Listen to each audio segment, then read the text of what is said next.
নমস্কার। সকল ভক্ত বন্ধুদের সাদর আহ্বান জানাই শ্রীরামকৃষ্ণ পাঠচক্রে। শ্রীরামকৃষ্ণ পাঠচক্রে বিশ্বজনীন বার্তায় আজকে আমরা একটি বিশেষ প্রসঙ্গ অনুধ্যান করব। সেই প্রসঙ্গটি গতকালের সঙ্গে যুক্ত হলেও এর যে ব্যাপ্তি তা হচ্ছে যুগের সঙ্গে। যুগ প্রবর্তক শ্রীরামকৃষ্ণ।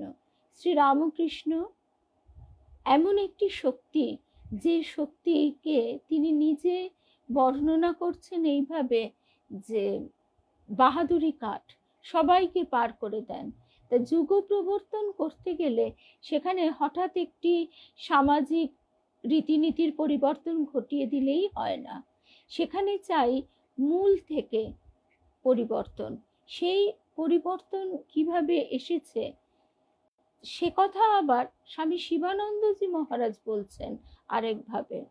তিনি বলছেন যে ঠাকুর তোমাদের চৈতন্য হোক, এই যে কথাটি বলেছিলেন, তিনি শুধু সেদিন ওই কয়েকজনের নয়, জগতের চৈতন্য আশীর্বাদ করেছিলেন এবং এই জগতের কুলকুণ্ডলিনী জাগিয়ে দিয়েছিলেন। আমরা দেবযানে পড়তে গেলে, শুনতে গেলে একটা জিনিস দেখছি বারবার, যে চেতনার বিকাশ, চেতনার উন্মোচন ইত্যাদি, এবং এই বিবর্তনের মধ্যে দিয়ে সেটা ঘটছে।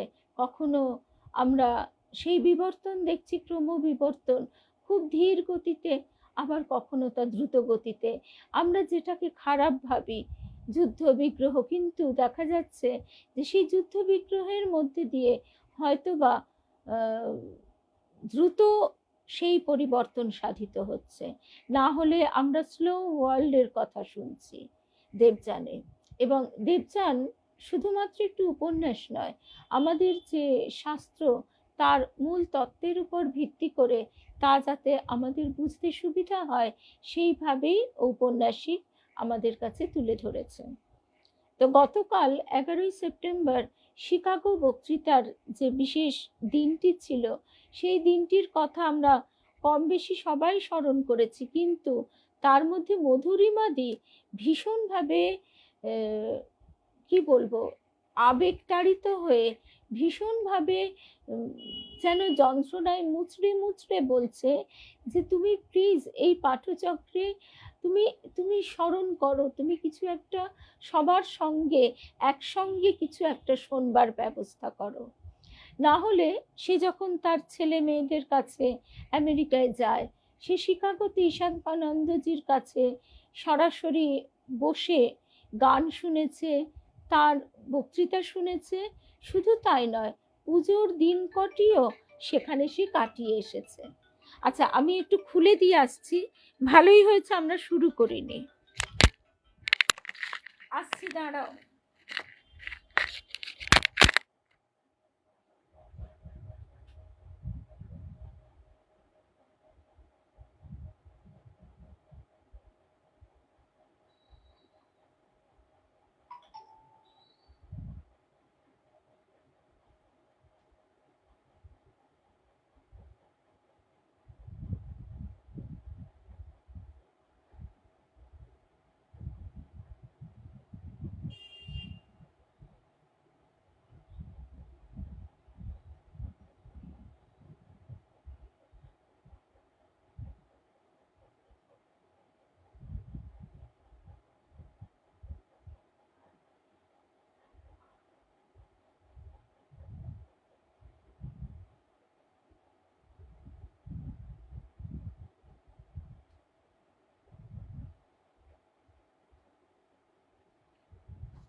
বাড়িতে কেউ না থাকার জন্য এইটুকু অসুবিধে হলো, আমি চট করে খুলে দিয়ে এলাম। আর সব ব্যবস্থা করে রেখেছি যাতে কোনো অসুবিধে না হয়। তা আমরা শুরু করব, মূল বিষয়ে আসব। এই জন্যই একটু এই প্রসঙ্গগুলি করছিলাম ইন্ট্রোডাকশন হিসেবে, যাতে বুঝতেও সুবিধে হয়। তো মধুরিমাদি এইভাবে শিকাগো মিশনে কাটিয়ে এসেছে পুঙ্খানুপুঙ্খ তো আমাদের বলেইছে, এবং শুধু তাই নয়, বলেছে আমার ইচ্ছে করেছে তোমাদের সকলকে আমি যদি ম্যাজিক করে তুলে নিয়ে এসে এখানে উপস্থিত করতে পারতাম। এই জায়গায় এতজন ধর্মগুরু সেদিন এসেছিলেন, কিন্তু শুধু বিবেকানন্দের নাম আজকে সবাই জানে। শুধু বিবেকানন্দের স্ট্যাচু সেখানে রয়েছে রাস্তার উপর, আর একটা বিজি রাস্তার নাম স্বামী বিবেকানন্দের নামে।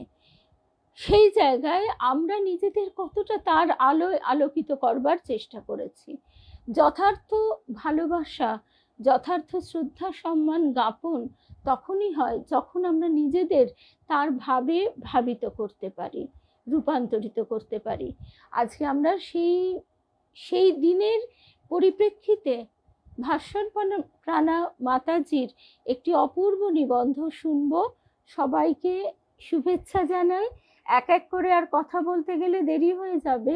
মিনুদি, সবাই এসে গেছো, সন্ধ্যাদি, সংযুক্তা, শুভ্রা, জয়ন্তীদি, রূপা, দুই রূপা, স্বপ্নাদি, শর্মিলা ত্রিবেদী, অমিতা, রিমা, কুমকুমদি, চিনুদি।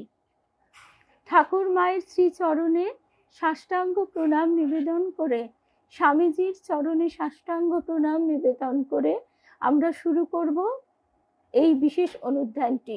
যুগ প্রবর্তক শ্রী রামকৃষ্ণ ত্রিপত্রী বেলপাতার মতো বা ত্রিপর্ণ বিল্লপত্রের মতো, একদম বেলপাতার যে তিনটি ভাগ আছে, মাঝের শিখাটি যেন শ্রী রামকৃষ্ণ, আর দুপাশে শ্রী শ্রী মা শারদা, স্বামী বিবেকানন্দ। ঠাকুর স্বয়ং বলছেন, শ্রী শ্রী মাও বলছেন যে তারা অভেদ। আবার স্বামীজিকে ঠাকুর বলছেন, তোকে সব দিয়ে আমি ফতুর হয়ে গেলাম। তো স্বামীজিকে এর আগেও তিনি তার শক্তি প্রদান করতে চেয়েছিলেন, কিন্তু তখন হয়তো স্বামীজি উপযুক্ত ছিলেন না। তো আজকে আমরা সেই সব কিছুর পরিপ্রেক্ষিতে যখন আমরা স্বামী গম্ভীরানন্দজি মহারাজের বইটি থেকে পড়ি, তার একদম মন্থন করা মূল জায়গাগুলি আমাদের ভাস্বর প্রাণা মাতাজি এত সুন্দরভাবে তুলে দিয়েছেন। আমরা আর কথা না বলে শুনব তার পটভূমিকা এবং তার অগ্রগতি কিভাবে হয়েছে এই প্রতিষ্ঠা। 1893 সালে সেপ্টেম্বর মাসে আমেরিকার শিকাগো শহরে যে বিশ্ব ধর্ম মহাসভা আহুত হয়েছিল, তাতে অনাহুত হয়ে একমাত্র স্বামী বিবেকানন্দই উপস্থিত হয়েছিলেন, এবং তা অনেকই শ্রম ও ক্লেশের বিনিময়ে। সে কাহিনী আজ আর কারো অজানা নেই। অজানা নেই বটে, শুভ সন্ধ্যা পূর্ণিমা, বিলাসপুরের দিদি, অজানা নেই বটে, কিন্তু সেই জানার গভীরতা কতটুকু সেটা কিন্তু অবশ্যই ভাবতে হয়। সে কাহিনী আজ অজানা নেই, অথচ ভাবতে আশ্চর্য লাগে। যাত্রার কিছু পূর্বেই গুরু ভ্রাতা স্বামী তুরীয়ানন্দজিকে স্বামীজি জানিয়েছিলেন তার জন্যই ওই মহাসভা অনুষ্ঠিত হতে চলেছে, তার জন্যই, স্বামী বিবেকানন্দের জন্যই। এবং এই সমস্ত কিছু অঘটন ঘটন পটীয়সী মহামায়ারই খেলা। সে কথা যে কতখানি সত্য প্রমাণিত হয়েছিল তা আর বলার অপেক্ষা রাখে না। মহাসভায় যোগদানের কোনো আমন্ত্রণপত্র না পেয়ে সম্পূর্ণ অপরিচিত অবস্থায় সেই বিদেশ বিভূঁইয়ের মঞ্চে উপস্থিত হওয়ার যে মনোবল, তা তিনি অবশ্যই পেয়েছিলেন স্বপ্নে। আমরা স্বপ্ন কথাটা বলি বটে, কিন্তু এটা একটা দর্শন। স্বপ্নে শ্রী রামকৃষ্ণদেবের মৌন আশ্বাসের মাধ্যমে যা সমর্থিত হয়েছিল শ্রী শ্রী মা শারদা দেবীর অনুমোদন পত্রে। মনে করা যেতে পারে 1888 থেকে 1893 সাল পর্যন্ত স্বামীজির যে ভারতভূমি পরিভ্রমণ, তা ছিল ওই পাদপীঠে উপস্থিত হওয়ার প্রস্তুতি পর্ব, যার দ্বারা তিনি নিজ দেশ, জাতি, তার ধর্ম চেতনা, সমাজ সংস্কৃতি বিষয়ে প্রত্যক্ষ জ্ঞান অর্জন করে ঋদ্ধ হওয়ার সুযোগ পেয়েছিলেন, এবং বিদেশিদের দরবারে নিজের দেশ ও জনগণের প্রতিনিধিত্ব করার যোগ্যতা লাভ করেছিলেন। 1863 সালে স্বামী বিবেকানন্দের জন্ম খাস উত্তর কলকাতার সেই অঞ্চলে, যে জায়গাটিকে তৎকালীন ক্রিম অফ দ্য সোসাইটি যাদের বলা হতো তারা বাস করতেন। তিনি বাল্যকাল থেকেই সেখানকার পরিবেশ পরিস্থিতি, সমাজের রীতিনীতি, ইতিহাস, সংস্কৃতি সম্বন্ধে সচেতন ছিলেন, যেটি ওই বয়সের পক্ষে অভাবনীয় ছিল। তার মেধা, মননশীলতা, দায়প্রবণতা ও নির্ভীকতার বহু নজিরই ওই বয়সের বিভিন্ন ক্রিয়াকলাপে দেখা গিয়েছিল। যেমন পিতার বৈঠকখানায় ভিন্ন বর্ণ ও জাতির জন্য আলাদা আলাদা হুঁকো রাখা থাকত। তিনি সেই হুঁকো মুখ দিয়ে টেনে দেখছেন যে কিভাবে জাত যায়। এটি যে শুধুমাত্র একটি বালসুলভ চপলতা তা কিন্তু নয়। তিনি পিতার কৌতূহলী প্রশ্নে একেবারে যথার্থ উত্তর দিচ্ছেন, দেখছি কিভাবে জাত যায়, আর জাত না মানলেই বা কি হয়। এই উত্তরের মধ্যে দিয়ে তৎকালীন সমাজের জাতি ধর্ম বিভেদ নিয়ে নরেন্দ্রের মনে প্রতিক্রিয়া ও তার সমাধানের ইঙ্গিতের যেন আভাস পাওয়া যায়। মর্নিং শোজ দ্য ডে যে কথাটাই আছে, তার সংবেদনশীল ও বিবেকী মন তাকে বয়সের তুলনায় অনেকখানি এগিয়ে নিয়ে গিয়েছিল চিন্তা ভাবনার ক্ষেত্রে। তার পড়াশোনা কলকাতার স্কুলে, যেখানে ভারতের দুরবস্থা, দারিদ্র্য, অশিক্ষা, পরাধীনতার যন্ত্রণা সম্বন্ধে আলোচনা শুনতে পেতেন। নানা সভা সমিতিও হতে দেখেছেন। যেমন 1857 সালে যে সিপাহী বিদ্রোহ ভারতের মানুষের স্বাধীনতা স্পৃহাকে উস্কে দিয়েছিল, সেই বিদ্রোহের আগুনের তাপ তার ইতিহাস সচেতন কিশোর মনকে উদ্দীপ্ত করেছিল, নিশ্চয়ই করেছিল, সে কথা আমরা বুঝতেই পারি। সুতরাং ধরে নিতে বাধা নেই তার মনে নিজ মাতৃভূমি সম্বন্ধে, তার দুর্গতি, তার পরাধীনতার বন্ধন সম্বন্ধে অল্প বয়সেই চেতনার উন্মেষ ঘটেছিল। দেখা যাচ্ছে 1857 সালের পর থেকেই ভারতের সাহিত্য, সমাজ ও রাজনৈতিক চিন্তাধারায় এক নতুন ধারণার সঞ্চার হচ্ছে, যাকে স্বাদেশিকতা বলা হয়।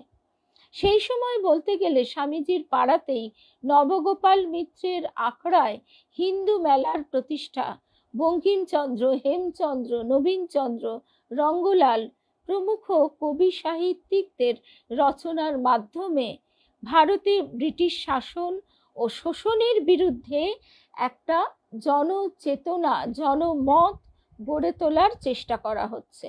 কৃষ্ণকমল ভট্টাচার্য তার পুরাতন প্রসঙ্গ গ্রন্থে জানিয়েছেন যে সেই সময় এদেশের মানুষের মধ্যে থেকে হিন্দুদের ধর্ম ও ঈশ্বর পাশ্চাত্য সভ্যতার ঢেউয়ে ডিরোজিওর হাত ধরে ভেসে গেলেও আবার তাঁরই হাত ধরে আশ্চর্যভাবে স্বদেশ প্রেম ও জাতীয়তা বোধেরও সঞ্চার ঘটিয়েছিল। জ্ঞানান্বেষণ পত্রিকায় ডিরোজিওই প্রথম ভারত জননী দেশ ও মাতৃকাকে নিয়ে একটি কবিতা লেখেন, যা সে যুগে কিন্তু অকল্পনীয় ছিল, এবং আমরাও তার ছাত্রদের উত্তরসূরি হিসেবেই স্বাধীন যুক্তিবাদী নরেন্দ্রনাথকে চিহ্নিত করতে পারি, যিনি পরবর্তীকালে ব্রাহ্ম সমাজে নাম লিখিয়েছিলেন। ঐতিহাসিকদের মতে 1757 সালে সিরাজউদ্দৌলার পতনের পর বিদেশি শাসনের সূত্রপাত হয়, আর 1857 ঠিক 100 বছরের মধ্যেই আবার সেই শাসনের উচ্ছেদের প্রস্তুতিও শুরু হয়ে যায়। আমরা ইতিহাস পড়ি যখন স্কুলে, তখন আমাদের কিন্তু এই বিশ্লেষণাত্মক মনোভাব নিয়ে পড়ানো হয় না। আমাদের মনের ভাবটাও থাকে স্টুডেন্ট টিচার সবার মধ্যেই ভালো নম্বর পেতে হবে, সুতরাং ইতিহাস হচ্ছে একটা মুখস্থ বিদ্যা, মুখস্থ করো, উত্তর লেখো, নম্বর পাও। এই যে এত সুন্দরভাবে ভাস্বর রানা মাতাজি এই বিশ্লেষণটি করছেন আজকের এই সিচুয়েশনে, এই পরিস্থিতিতে দাঁড়িয়ে আমরা অবাক হয়ে ভাবছি যে মাত্র 100 বছরের ব্যবধানে কতটা পরিবর্তন। সমস্ত দেশ জুড়ে স্বাদেশিকতার বাতাবরণ হতে থাকে তৈরি। সুরেন্দ্রনাথ বন্দ্যোপাধ্যায়ের উত্তেজনাপূর্ণ বাগ্মিতার মাধ্যমে কলকাতার রাজনৈতিক পট পরিবর্তনের সূচনা লক্ষ্য করা যায়। শুধু রাজনৈতিক নয়, সামাজিকও। এই সময়েই নরেন্দ্রনাথ দত্ত বড় হয়ে উঠছেন কলকাতার এক সচ্ছল শিক্ষিত পরিবারে। তার নিজস্ব বুদ্ধি, মেধা, শারীরিক ও মানসিক দৃঢ়তা, সমকালীন ঘটনা পর্যবেক্ষণের ক্ষমতা দেশ জাতি সম্বন্ধে তাকে তখন থেকেই তৎপর তৈরি করছে। কলেজ জীবনে তার, এখানেও আবার মাতাজি কি সুন্দরভাবে বিশ্লেষণ করছেন যে কলেজ জীবনে তার মনের গতি ও পরিণতি দেখা যাচ্ছে ধর্ম ও ঈশ্বরের দিকে। একটু অপ্রাসঙ্গিক না হলেও একটু অন্য পাশে চলে গিয়ে বলি, শ্রী অরবিন্দের ক্ষেত্রে আবার ঠিক বিপরীত। তিনি দেশ উদ্ধার, দেশমাতৃকার শৃঙ্খল মোচনের জন্য নিজেকে গঠন করছেন।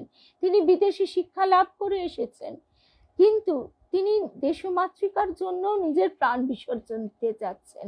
সেই জায়গা থেকে তাকে ওই কারা কাহিনী বইটি সকলকে পড়ার অনুরোধ রাখি। সেইখান থেকে স্বামী বিবেকানন্দই তাকে সূক্ষ্ম দেহে দর্শন দিয়ে পথপ্রদর্শক রূপে তার জীবনের পুরো মোড়টি ঘুরিয়ে দেন। কারণ শুধুমাত্র স্বাধীনতা এনে দিলেই একটা বিরাট পরিবর্তন ঘটবে না, সেই স্বাধীনতাকে ধারণ করবার উপযুক্ত মানুষের দরকার।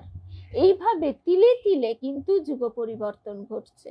এবং আমরা দেখছি স্বামীজির এই যে বিশেষ দর্শন দেওয়া শ্রী অরবিন্দকে, তারপরেই পণ্ডিচেরির মায়ের আগমন।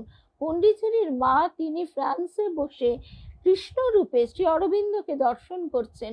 তার রীতিমতো বিবাহ হয়েছে, তার স্বামী কিন্তু তাকে সাপোর্ট করে তাকে এখানে দিয়ে যাচ্ছে। একটা সম্পূর্ণ ভিন্ন দেশাচার, সম্পূর্ণ ভিন্ন দেশ, তার সংস্কৃতি সবকিছু জেনেও তার একটি পুত্র সন্তানও রয়েছে।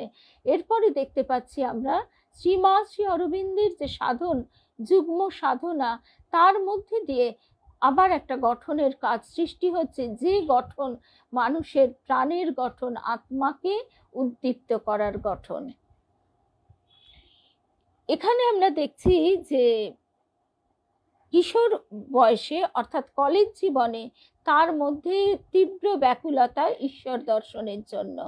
তাকে ছুটিয়ে নিয়ে যাচ্ছে ঈশ্বর সাধকদের সন্নিধানে নরেন্দ্রনাথকে। ব্রাহ্ম নেতা কেশবচন্দ্র সেনের আওতা থেকে তিনি বেরিয়ে আসছেন, অর্থাৎ কারোর কোনো চাপিয়ে দেওয়া মতবাদ তিনি নিজে পরীক্ষা না করে গ্রহণ করছেন না। এবার তিনি উপস্থিত হচ্ছেন ধ্যানী দেবেন্দ্রনাথ ঠাকুরের কাছে একটি উত্তর পাওয়ার আশায়। ঈশ্বরকে তিনি প্রত্যক্ষ করেছেন কিনা। আমরা জানি দেবেন্দ্রনাথ ঠাকুর তিনি মহান উচ্চাত্মা ছিলেন, মহর্ষি। তিনি কিন্তু স্বামীজির চোখ দেখেই তখন নরেন্দ্রনাথ তিনি বুঝতে পেরেছিলেন যে এই কিশোর বা তরুণ ছেলেটি কিন্তু আর 5টা ছেলের মতো নয়। তিনি স্বীকার করে নিয়েছিলেন, না, আমি দেখিনি। এবং তিনি তাকে নিজের মানে ভাবের গণ্ডির মধ্যেও বাঁধতে চাননি। এরপরে তিনি রামকৃষ্ণ পরমহংসদেবের আশ্রয় এলেন, যদিও এর জন্য তাকে অনেক সংশয়ের সেতু অতিক্রম করতে হয়েছিল, বলা যেতে পারে ট্রায়ালস অ্যান্ড এরার্সের মধ্যে দিয়ে। এখানে পরিষ্কারভাবে ধরা যাচ্ছে যে তখন অন্য সব চিন্তাকে ছাপিয়ে নরেন্দ্রনাথের কাছে ধর্ম ভাবটি প্রবল, প্রিডমিনেন্ট রয়েছে। সমকালীন অন্যান্য শিক্ষিত মননশীল ব্যক্তিরা যেখানে সমাজনীতি, সমাজের পরিবর্তন, রাজনীতি ইত্যাদি নিয়ে মাথা ঘামাচ্ছেন, কলকাতার পল্লীতে পল্লীতে সভা সমিতি হচ্ছে, স্বাদেশিকতার রঙে রঞ্জিত হচ্ছে সকলের চোখ, মন, প্রাণ, সেসব কিন্তু নরেন্দ্রনাথকে আকৃষ্ট করছে না। অথচ দেশমাতৃকার প্রতি তার ভালোবাসা তার মনকে এই জিনিসগুলোই তো সহজে আকর্ষণ করবে। মাস্টারমশাই বলছেন শ্রীম তিনি তখন সুরেন্দ্রনাথের ফায়ারি স্পিচ শুনতে প্রবল আগ্রহী হয়ে বিভিন্ন সভায় হাজির থাকতেন, কিন্তু নরেন্দ্রনাথের মন তখন শ্রীরামকৃষ্ণ দেবের দিব্য সংস্পর্শে একমুখী হয়ে ভগবৎ সন্নিধানে ধাবিত হয়ে চলেছে। মাস্টারমশাই পর্যন্ত তখন স্বাদেশিকতার টানে ঘুরে বেড়াচ্ছেন। কিন্তু কিমাশ্চর্যম অতঃপরম, ভাস্বর প্রাণমাতাজি বলছেন যে ঈশ্বর দর্শনকারী ঈশ্বরকল্প মানুষটির শরণাপন্ন হলেন নরেন্দ্রনাথ আধ্যাত্মিক জীবনের চরম আকাঙ্ক্ষিত সমাধি লাভের আশায়। তিনি তাকে জগন্মাতার কাজের জন্য তার সৃষ্ট জগতের সেবা করার দায় তার উপর চাপিয়ে দিয়ে তার সমাধিপ্রবণ মনটিকে বলা যেতে পারে তার ইচ্ছার বিরুদ্ধে জীব জগতের কল্যাণ কর্মে জোর করে ঘুরিয়ে দিলেন। তাই এতদিন যে মনের কেন্দ্রে ছিল ঈশ্বর, সেখানে এসে অধিষ্ঠিত হলো জগতের কল্যাণ চিন্তা। শ্রীরামকৃষ্ণ দেবের দেহাবসানের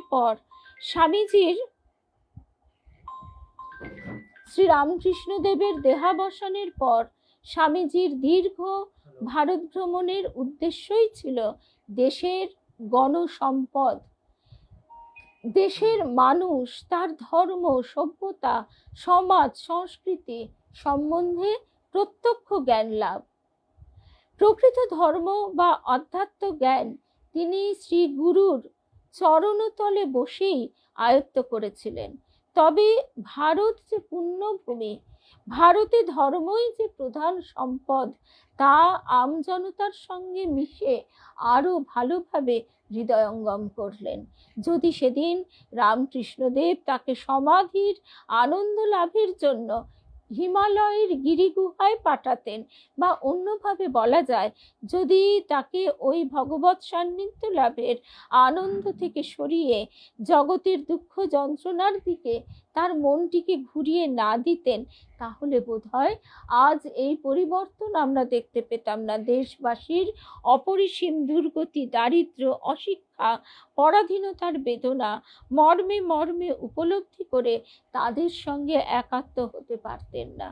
এবং ধর্ম বা আধ্যাত্মিকতা যে সমাজ বিচ্ছিন্ন, মানুষ বিচ্ছিন্ন কোনো একটি আলাদা বিষয় নয়, সেটিও এখানে ঠাকুর স্বামীজি দ্বারা প্রমাণ করলেন।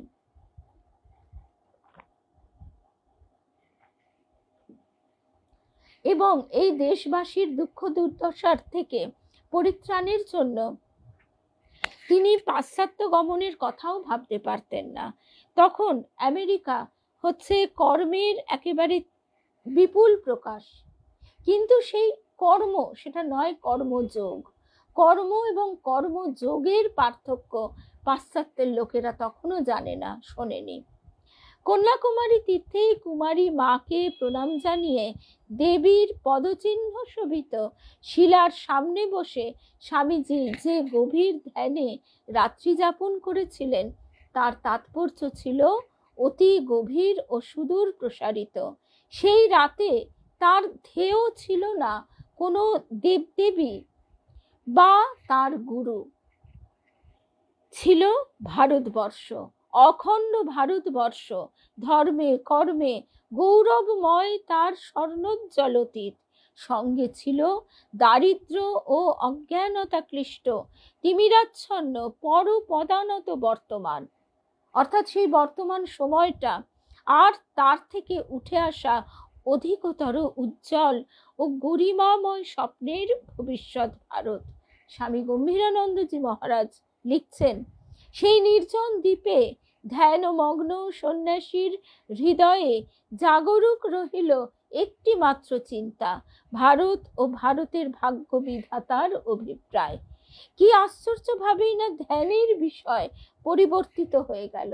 আমরা এতদিন জানতাম যে সন্ন্যাসীর ধ্যান মানেই ঈশ্বর, মানুষ নয়।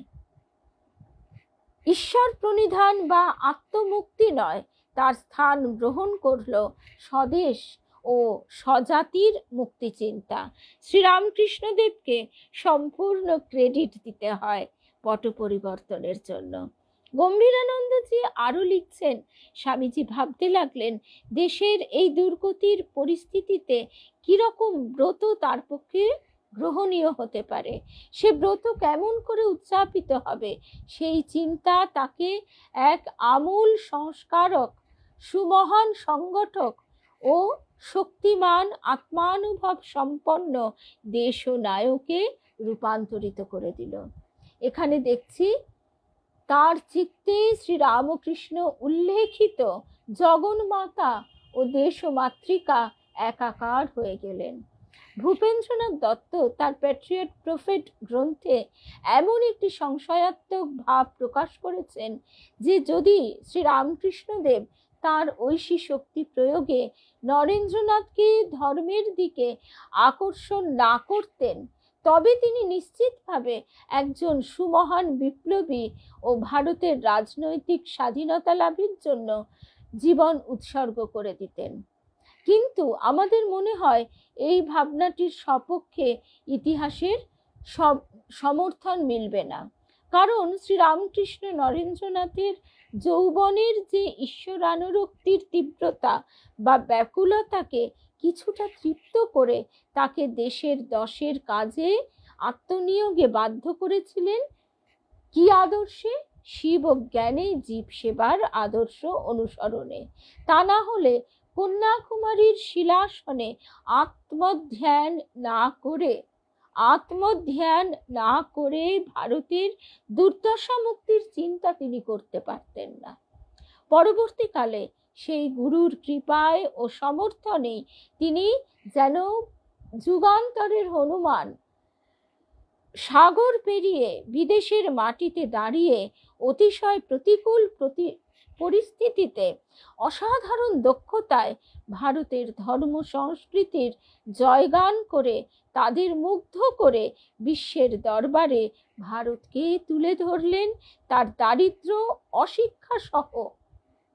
আমরা কি করি? আমরা নিজেদের দোষ কালিমাগুলো লুকোই না, তিনি সবটাই দেখালেন।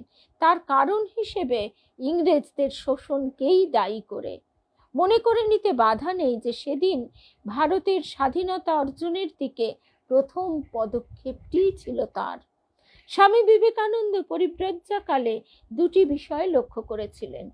এক, প্রগাঢ় আধ্যাত্মিকতা বলেই ভারত একদিন সমাজ গঠনে, সংস্কৃতিতে ও শিক্ষায় যে অভ্যুদয় লাভ করেছিল, যে উন্নত সভ্যতার নজির রেখেছিল, সেই প্রকৃত ধর্মানুভূতি থেকে সরে আসার ফলেই আজ তার অবনতি শুরু হয়েছে।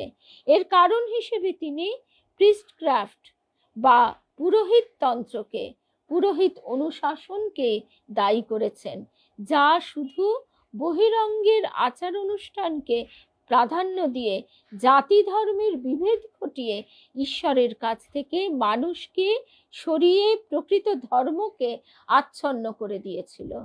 আর দুই, ভারতের বৃহত্তর জনসাধারণের লৌকিক শিক্ষাহীনতা ও দারিদ্র্যের সুযোগ নিয়ে বারে বারে বিদেশিরা তাদের অনুগৃহীত এদেশের কিছু রাজন্যবর্গ ও জমিদার শ্রেণীর ব্যক্তি যারা স্বার্থ লোলুপ, তাদের শিক্ষিত ও অর্থবান করার পরিবর্তে দেশের মানুষকে আরও নিপীড়নমূলক ব্যবস্থা গ্রহণ করে তাদের দাসে পরিণত করে ভারতের অকল্যাণ সাধন করেছিল। মাতৃভূমির এই দুঃখময় চিত্রটি স্বামীজির চোখে ধরা পড়ে এবং তিনি তাই পুরোহিত ও পরাধীনতা এই দুটিকে নির্মূল করতে চেষ্টা করেছিলেন। তিনি মনে করেছিলেন তার জন্য ব্যবহারিক বা কর্মে পরিণত বেদান্তের মাধ্যমে প্রকৃত আধ্যাত্মিক জ্ঞানের প্রচার ও প্রসার ঘটাতে হবে এবং সেই সঙ্গে বিদেশ থেকে আধুনিক বিজ্ঞান ও কারিগরি বিদ্যা গ্রহণ করে এদেশের দরিদ্র জনগণকে শিক্ষিত করে তাদের ব্যক্তিত্ব ফিরিয়ে আনতে হবে, তাদের আত্মবিশ্বাস ফিরিয়ে আনতে হবে। তবেই ভারতের ঐহিক ও পারত্রিক উন্নতি সম্ভব। তারা ভাগ্যের দোহাই দিয়ে আর যেন মুখ বুজে মার না খায়। স্বামীজি বুঝেছিলেন আধ্যাত্মিক স্বাধীনতার সঙ্গে অবশ্যই প্রয়োজন রাজনৈতিক স্বাধীনতা। বলা যেতে পারে তিনি শিকাগো বিশ্বসভায় উপস্থিত হয়েছিলেন এই স্থির ধারণাটি নিয়ে যে ভারতের অত্যুচ্চ উদার আধ্যাত্ম সম্পদ তার সর্বজনীন বেদান্ত তত্ত্ব সম্বন্ধে বিদেশের জ্ঞানী গুণীজনদের অবহিত করাতে হবে এবং তাদের শিক্ষা ও অর্থ সাহায্যে দেশের ঐহিক উন্নতি সাধন করে স্বাধিকার প্রতিষ্ঠা করতে হবে। ভারতের এই পুনরুজ্জীবনই সেদিন তার একমাত্র লক্ষ্য ছিল।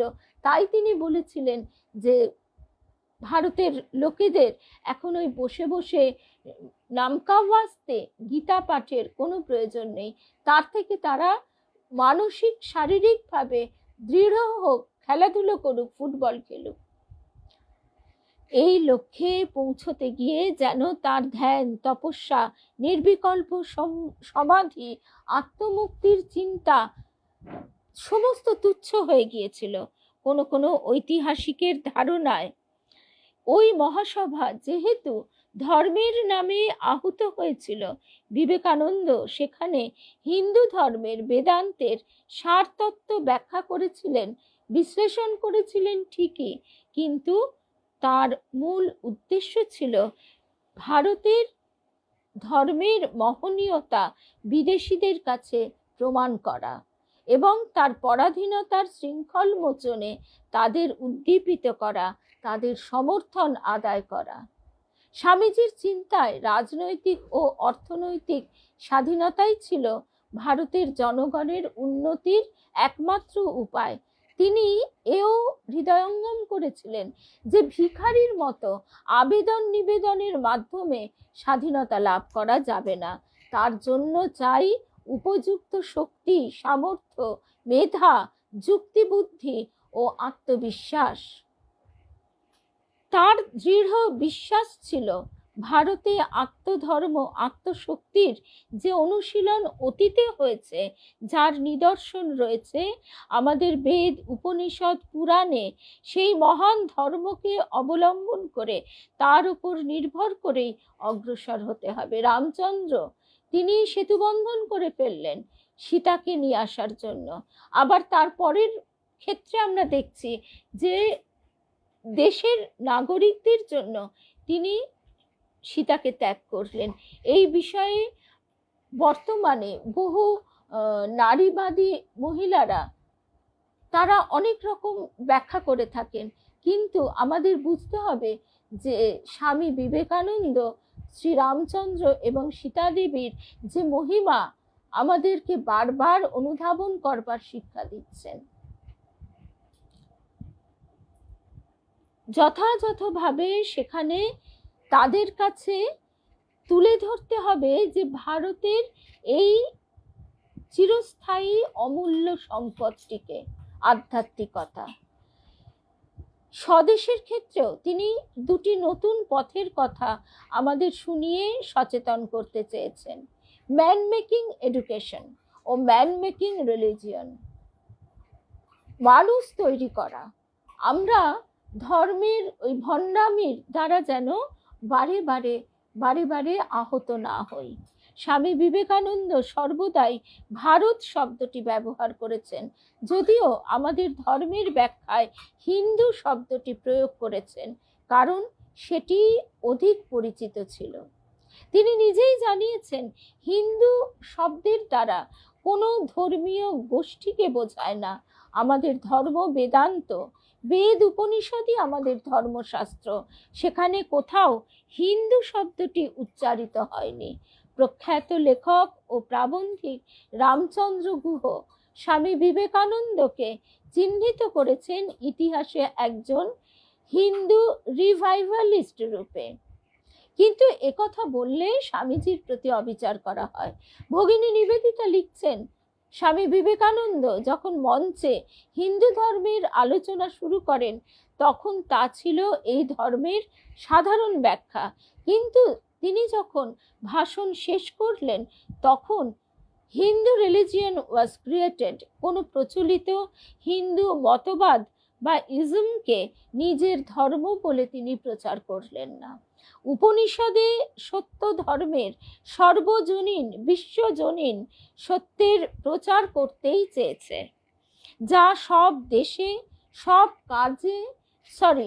কালে সকলের গ্রহণীয় হতে পারবে, সকলেরই আদর্শ জীবন নীতি। সেখানে কোনো ধর্মে ধর্মে ভেদাভেদ নেই। মধুরিমাদি সেই কথাটি এত সুন্দর ইমোশনের সঙ্গে বলছিল যে সবাই তার নিজের নিজের ধর্ম, ওই ইজম নিয়ে ফ্যানাটিক। কিন্তু আমাদের স্বামীজি নরেন্দ্রনাথ তিনি শোনালেন, তোমরা যে যে পথই অবলম্বন করে চলো না কেন, আগে মানুষ হয়ে ওঠার বিষয়টিকে আয়ত্ত করতে হবে। দমন পীড়নের কোনো স্থান থাকবে না, থাকবে না কোনো গোঁড়ামি, কুসংস্কার, সংকীর্ণতা। সকলের আদর্শ জীবন নীতি, সমাজ নীতি, সেই বার্তাই তিনি দিলেন। আকাশের মতো উদার বিশ্বজনীন ধর্মের বার্তা দিয়ে তিনি সেদিন বিদেশিদের হৃদয়ে ভারতের প্রতি শ্রদ্ধা আগ্রহ জাগাতে সমর্থ হয়েছিলেন এবং একই সঙ্গে অগণিত ভারতবাসীর মনেও এক নব উদ্দীপনার সঞ্চার করে তাদের হারানো মনোবলকেও ফিরিয়ে দিতে সক্ষম হয়েছিলেন। ভারতবাসী যেন এতদিন হীনমন্যতায় ভুগত, তাদের হীনমন্যতা কাটিয়ে আত্মমর্যাদা বোধে জাগরিত হয়ে স্বাধীন বলিষ্ঠ মনোভাব নিয়ে উঠে দাঁড়াবার সাহস তিনি দিলেন। শ্রী অরবিন্দের মতে স্বামীজি সেদিন জাতীয় জাগরণ ঘটিয়ে ভারতের রাজনৈতিক স্বাধীনতাকে ত্বরান্বিত করেছিলেন। শিকাগো সভার প্রথম দিনের ভাষণে স্বামীজি সগৌরবে জানিয়ে দিয়েছিলেন, ভারত চিরদিনই শান্তি ও সহিষ্ণুতার বার্তা দিয়েছে বিশ্বের মানুষকে এবং নিজে কাজেও করে দেখিয়েছে। যখনই পৃথিবীর অন্য কোনো প্রান্তের মানুষ উৎপীড়িত হয়েছে, জাতিদ্বন্দ্ব, ধর্মবিদ্বেষের শিকার হয়ে ভারতের কাছে আশ্রয়ের সন্ধানে এসেছে, ভারত কখনোই তাদের ফিরিয়ে চিত্তের দীনতা প্রকাশ করেনি। রবি ঠাকুর লিখছেন না, নিজেরও মনে না জানো মানে ক্ষয়। আমাদের মনের ক্ষয় আমরা করে ফেলি, আমাদের সেই মনের শক্তিকে বাড়িয়ে দিচ্ছেন স্বামীজি। স্বামীজিকে এই জন্য অনুসরণ করলে আমরা যদি কণা মাত্রও নিজেদের অন্তরে প্রতিষ্ঠিত করতে পারি, তবেই হবে তার প্রতি যথার্থ শ্রদ্ধা জ্ঞাপন। যে ভারত কখনো কাউকে বর্জন করেনি, দাবিয়ে রাখেনি, তাকেই আজ সম্পদবান স্বাধীন ব্রিটিশ রাজ হৃত সর্বস্ব করে উপনিবেশে কলোনিতে পরিণত করে দাবিয়ে রেখেছে। বিশ্ব ইতিহাস সম্বন্ধে স্বামী বিবেকানন্দের সম্যক জ্ঞান, ইংরেজি ভাষায় অসাধারণ দক্ষতা, ভারতের বেদান্ত ধর্ম সম্বন্ধে প্রাঞ্জল ব্যাখ্যায় মুগ্ধ হয়ে শ্রোতারা ভাবতে ও বলতে বাধ্য হয়েছেন যে এমন একজন ব্যক্তি যে ধর্ম ও জাতির প্রতিনিধিত্ব করছেন, সেই দেশ ও জাতির কাছে ব্রিটিশরা মিশনারি পাঠিয়ে নিজেদের মূর্খতার পরিচয় দিচ্ছে। ইতিহাসবিদ অমলেশ ত্রিপাঠীর মতে শিকাগো সভায় স্বামীজির ভাষণগুলো ছিল যেন counter attack of the east. স্বামীজির ধারণায় প্রকৃত আত্মশক্তির জাগরণ ব্যতিরেকে রাজনৈতিক স্বাধীনতা লাভ করা যাবে না, বা তা পেলেও তাকে ধরে রাখার শক্তি হবে না।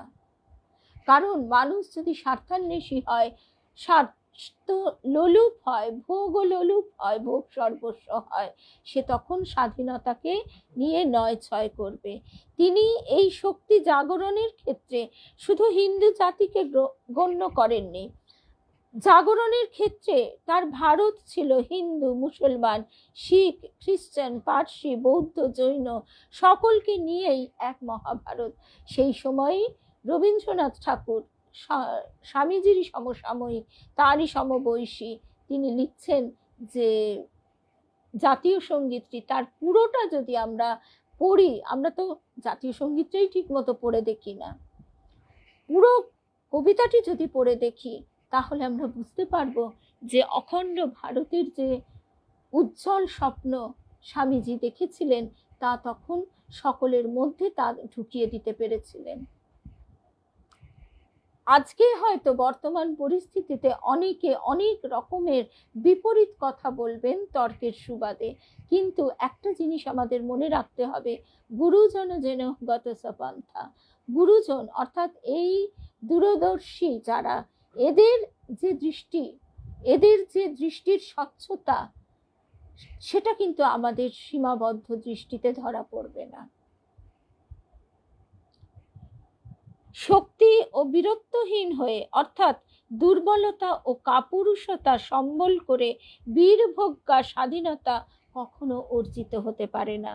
রেভারেন্ড কুক ধর্ম মহাসভায় দাঁড়িয়ে জোর গলায় হিন্দুদের যে ধর্মগ্রন্থ বেদান্তকে ভারতীয় চিন্তার সর্বোচ্চ পরিণতি বলে মনে করা হচ্ছে তা ভ্রান্ত ও জীবন সম্পর্কে ধারণার ওপরেই, জীবন সম্বন্ধে নৈরাশ্যবাদী ধারণার উপরে প্রতিষ্ঠিত।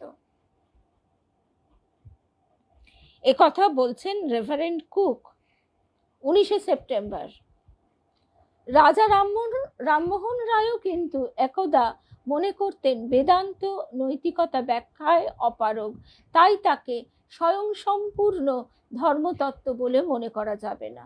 রেভারেন্ড কুকের পরেই স্বামীজির হিন্দু ধর্ম সম্বন্ধে বক্তৃতার নির্দিষ্ট সূচি ছিল। স্বামীজি মঞ্চে দাঁড়িয়ে নিজ বিষয়ে বলার পূর্বে কুকের বক্তব্যের তীব্র প্রতিবাদ করে বলেন, আমরা যারা পূর্ব দেশ থেকে এসেছি তাদের প্রায় দিনই শুনতে হচ্ছে যে তারা যে খ্রিস্ট ধর্মই শ্রেষ্ঠ ধর্ম, সেইটি সকলের গ্রহণ করা উচিত, কারণ এই খ্রিস্টান জাতি জগতে সমৃদ্ধি লাভ করেছে। আমরা ভারতবাসী নিজেদের ইতিহাস জানি, যখন তাকাই বিশ্বের সর্বাপেক্ষা সম্পদবান স্বাধীন জাতি ইংরেজদের দিকে, তখন দেখি তারা কোটি কোটি নিরীহ দরিদ্র এশিয়াবাসী, যার মধ্যে ভারতীয়রাও আছে, গলায় পা দিয়ে দাঁড়িয়ে আছে, তাদের সম্পদ লুট করে তাদের হৃত সর্বস্ব করে দাবিয়ে রেখেছে। ইতিহাস সাক্ষ্য দিচ্ছে এই ইউরোপীয়রা তাদের বিলাস বৈভব সুখ সমৃদ্ধি লাভ করেছে তাদের প্রতিবেশী দেশ ও জাতিকে পীড়ন করে, তাদের নিঃস্ব করে। ভারত কোনোদিনই এই সুখ সমৃদ্ধি আকাঙ্ক্ষা করেনি। অর্থাৎ অপরকে কষ্ট দিয়ে আমি ভোগ করব, এই হীন মনোভাব কোনো দিনই ভারতের নয়। এবং আজকে রাজনৈতিক প্রেক্ষাপটের দিকে আমরা যদি তাকাই, আর্থসামাজিক প্রেক্ষাপটের দিকে তাকাই, তাহলে কিন্তু আমরা বুঝতে পারবো যে দিন বদলের পালা কিভাবে চলছে, সেই ফল্গু ধারার মতো। হয়তো ওপরে অনেক শ্যাওলা, অনেক ঘোলা জল রয়েছে, কিন্তু তলায় যে স্বচ্ছ সৎ দৃষ্টিভঙ্গির ফল্গু স্রোতটি যুগ প্রবর্তক শ্রী রামকৃষ্ণ বইয়ে দিয়েছেন, তা কিন্তু থেমে যায়নি। সে গোপনে গোপনে তার কাজ সমাধান সবকিছু করে চলেছে। স্বামী বিবেকানন্দের পূর্বে ভারতের অধিকার নিয়ে, তার উচ্চ উদার ধর্মের গৌরব নিয়ে বিদেশের মাটিতে কেউ কখনো সোচ্চার হয়নি। রাজা রামমোহন রায়, কেশবচন্দ্র সেন, তারা বিদেশে যথেষ্ট সম্মান সমাদর পেয়েছেন। তারা সহজেই ভারতের পরাধীনতার শৃঙ্খল মোচনে তৎপর হতে পারতেন, কিন্তু তারা কিছুই করেননি। তারা নিজেদের যশ খ্যাতি প্রতিপত্তিকে উপভোগ করেছেন। বলা যেতে পারে স্বামীজি প্রথম ব্যক্তি যিনি সর্বত্যাগী সন্ন্যাসী হয়েও ভারতের সর্বাঙ্গীন কল্যাণের জন্য, যার মধ্যে তার স্বাধীনতা লাভ বোঝায়, পরোক্ষে বা প্রত্যক্ষে পাশ্চাত্যের ভূমিতে ক্ষেত্র প্রস্তুত করেছিলেন। তার এই স্বদেশ প্রেম, তার দুর্জয় সাহস ও বীরত্বের আঁচ তৎকালীন স্বাধীনতাকামী ভারতের বিপ্লবীদের মনেও তীব্র প্রভাব বিস্তার করে তাদের আন্দোলনকে আরো তেজিয়ান ও সুদৃঢ় করেছিল। গ্রিক সম্রাট আলেকজান্ডার ভারতের রাজা পুরুকে পরাজিত করে বন্দী করেছিলেন। এবং তাকে প্রশ্ন করেছিলেন তিনি গ্রিক সম্রাটের কাছে কেমন ব্যবহার প্রত্যাশা করেন। রাজা পুরু উত্তর দেন, রাজার প্রতি রাজার ব্যবহার। এই উত্তরটিতেই ধরা পড়েছে ভারতের গৌরবময় সভ্যতা সংস্কৃতি পুষ্ট স্বাধীন ব্যক্তিত্বের প্রকাশ। পুরুর সেই মর্যাদাপূর্ণ কণ্ঠস্বরই ধ্বনিত হতে শোনা গেছে স্বামীজির কণ্ঠে। স্বামীজিও পাশ্চাত্যের মঞ্চে দাঁড়িয়ে পরাধীন জাতির একজন হয়েও আবেদন নিবেদনের নতশির না হয়ে আমাদের শ্রেষ্ঠ ধর্ম সম্পদ ও মহান প্রাচীন সভ্যতার কথা ওদের সম্যকভাবে জানিয়ে ওদের শ্রদ্ধা ও বিশ্বাস আমাদের পক্ষে গড়ে তুলে আমাদের প্রতি ইংরেজদের অন্যায় ও অত্যাচারের বিরুদ্ধে একটি জনমত গঠন করে দিতে সক্ষম হলেন, যা পরবর্তীকালে আমাদের স্বাধীনতা লাভে অনেকটাই অনুকূল হয়েছিল। শিকাগোতে তার রাজকীয় উপস্থিতি ও নির্ভীক প্রদীপ্ত ভাষণ অর্ধ শতাব্দী পার করে 1947 সালের 15ই অগস্ট ভারতের রাজনৈতিক স্বাধীনতা প্রাপ্তির জন্য যে প্রাথমিক উদ্যোগ, একথা এখন আমরা নিশ্চিত করে বলতে পারি।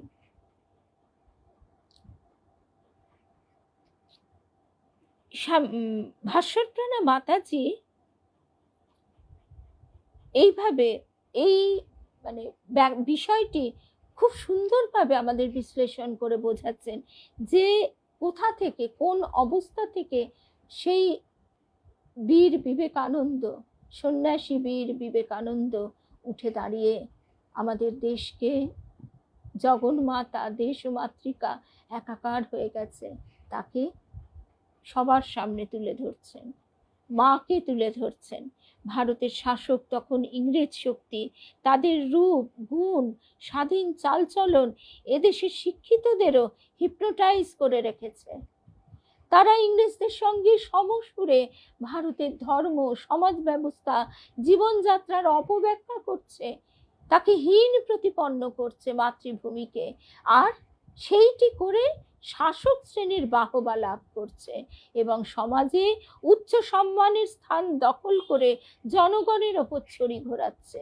তখন ছিল এই পরিস্থিতি। 1893 সালে স্বামীজির শিকাগো ভাষণের পরপরই এই শ্রেণীর মানুষদের ব্যবহারে ও কথায় কিন্তু পরিবর্তন দেখা গেল। ইংরেজ তোষণের ক্ষেত্রে সংযম দেখা গেল। 1894 থেকে 1897 লক্ষণীয় পরিবর্তন। ইংরেজদের স্তুতি করে দাবি দাওয়া আদায় করা থেকে কংগ্রেস বিরত হলো। জাতীয় কংগ্রেসের নেতা বাল গঙ্গাধর তিলক প্রায় স্বামীজির ভাষাতেই বলে উঠলেন, freedom is our birth right. এতদিনে স্বায়ত্ত শাসনের আবেদন থেকে সরে এসে দেশের সম্পূর্ণ স্বাধীনতার দাবি ঘোষিত হলো। স্বায়ত্ত শাসন তো এক প্রকার আইওয়াস। স্বায়ত্ত শাসন কি ছিল? সম্পূর্ণ আপাত দৃষ্টিতে রাজা বা জমিদার শ্রেণী, তারা প্রজাকে নিপীড়ন করে, শোষণ করে ইংরেজকে তুষ্ট করছে, আর সমস্ত সিদ্ধান্ত নিচ্ছে সেই ইংরেজরা। শ্রীরামকৃষ্ণ একদিন একটি চিরকুটে লিখেছিলেন, নরেন শিক্ষে দিবে যখন ঘুরে বাহিরে আঁক দিবে। এখানে শব্দ প্রয়োগটি লক্ষণীয়। ঠাকুর এসেছিলেন আমাদের এই বর্তমান সমাজ যে শিক্ষাকে এত ব্রাইট মনে করে, একাডেমিক কোয়ালিফিকেশন, তাকে তুচ্ছ করবার জন্য, তার অসারতাকে দেখাবার জন্য মূর্খ শ্রেষ্ঠ হয়ে। কিন্তু তার এক একটি শব্দ নিয়ে এক একটি প্রবন্ধ রচনা হচ্ছে। আবার কি এখানে শব্দ প্রয়োগটি লক্ষণীয়। ঘুরে শব্দটি ভারত ভ্রমণ বোঝাচ্ছে। নরেন শিক্ষে দিবে যখন ঘুরে বাহিরে হাঁক দিবে। আবার ঘুরেকে যদি ঘরে ধরি তাহলেও দেশের মধ্যে বোঝাবে, বাহিরে অবশ্যই ভারতের বহির্দেশে শিক্ষে দিবে, অবশ্যই জ্ঞান চেতনা দেওয়া অর্থে। ঠাকুর বারবার বলছেন, একের পিঠে তুমি যত খুশি শূন্য বসাও, তার গুরুত্ব মূল্য বাড়বে। আর একটিকেই মুছে ফেললে, যেটা পাশ্চাত্য দেশে হচ্ছে, সেইটিকে মুছে ফেললেই সবটা শূন্য, ভোগ সর্বস্ব। জীবন তাদেরকে এই এত সম্পদের মধ্যেও কত অস্থির বিক্ষিপ্ত করে তুলছে। হাঁক দিবে অর্থাৎ শুধু বলা নয়, হাঁক পাড়া অর্থাৎ উচ্চ কণ্ঠে ঘোষণা দ্বারা সকলকে সচেতন করাই বোঝায়, যে কাজটি তিনি শিকাগোর মঞ্চে দাঁড়িয়ে করেছিলেন। আশ্চর্যভাবে স্বামীজির ভবিষ্যৎ জীবনের প্রধানতম কর্মটিকে শ্রীরামকৃষ্ণ কি অসাধারণ দক্ষতায় একটি মাত্র বাক্যে প্রকাশ করে দিয়েছিলেন, যেন একটা সূত্র। স্বামী বিবেকানন্দ তার যে বিবেক রূপ অস্ত্র দিয়ে এই কর্মটি করেছেন, তার দুটি তীক্ষ্ণ ফলাযুক্ত ছিল। একটি দিয়ে বিদেশিদের, অন্যটি দিয়ে স্বদেশীদের বিদ্ধ করে তাদের জ্ঞান চক্ষু উন্মীলন করে দিয়েছিলেন তিনি। আচার্যের কাজটি তো এই। তাই জ্ঞানাঞ্জন শলাকায়া তিনি অজ্ঞান তিমিরান্ধ মানুষের জ্ঞান চক্ষু উন্মীলিত করে দেন। স্বামীজি এই অর্থে সেদিন থেকেই বিশ্বাচার্যের ভূমিকায় অধিষ্ঠিত। শ্রীরামকৃষ্ণদেব তার দিব্য শক্তি বলে নরেন্দ্রের মধ্যে যে অসীম সম্ভাবনাময় প্রবল তেজ প্রত্যক্ষ করেছিলেন, সেই ভস্মাচ্ছাদিত প্রাণবহ্নিকে জাগ্রত করে বিদেশের মঞ্চে পাঠিয়ে দিয়েছিলেন জগন্মাতার কাজ করবার জন্য। শ্রী অরবিন্দ, নেতাজি সুভাষচন্দ্র প্রমুখ সশস্ত্র বিপ্লববাদে বিশ্বাসীরা দেশকে মাতা বলেই সম্বোধন করতেন। বঙ্কিমচন্দ্রের ভবানী মন্দিরে দেশমাতৃকাই উপাস্য ছিলেন। স্বামীজি লিখেছেন, তোমার সমাজ দেশও বটে, সেই বিরাট মহামায়ার ছায়া মাত্র। সুতরাং রামকৃষ্ণদেব কথিত জগন্মাতা ও দেশমাতায় কোনো প্রভেদ করা যাবে না। জগন্মাতার কাজ দেশমাতৃকার জন্য কাজকেও বোঝাবে। রবীন্দ্রনাথ কি সেই দিনটি স্মরণেই লিখেছিলেন, ওরে তুই ওঠ আজি, আগুন লেগেছে কোথা, কার শঙ্খ উঠিয়াছে বাজি, জাগাতে জগতে জনে। রোমারোলা স্বামীজির ওই ভাষণ প্রসঙ্গে লিখেছেন, যেন লেলিহান বহ্নি শিখা, তা যেন সমবেত শ্রোতার আত্মায় আগুন ধরিয়ে দিয়েছিল। পরবর্তীকালে ভারতের সশস্ত্র সংগ্রামীদের স্বাধীনতা লাভের জন্য যে মৃত্যুঞ্জয়ী সাহস, বীরত্ব, ত্যাগ ও দেশপ্রেমের বহ্নি শিখা লেলিহান হয়ে উঠেছিল, তার উৎসমুখ বিবেকানন্দ বহ্নি বললে কিছু মাত্র ভুল হবে না। স্বামীজি নিজেও তাই চেয়েছিলেন, আমার মধ্যে যে আগুন জ্বলছে তা তোমাদের ভেতর জ্বলে উঠুক। স্বামীজিকে যদি কেউ এতটুকু শ্রদ্ধা, সম্মান, ভালোবাসতে পারে, তার ভিতরে এই আগুন জ্বলে উঠবেই, এবং সেইটি হবে যথার্থ শ্রদ্ধার জ্ঞাপন। আজকে আমরা মাতাজি, ভাস্বরপ্রাণা মাতাজি, তার এই অনবদ্য নিবন্ধটি সবাই একসঙ্গে শুনলাম, এবং এর সম্পূর্ণ মানে কি বলবো, ধন্যবাদটি মধুরিমাদির জন্য।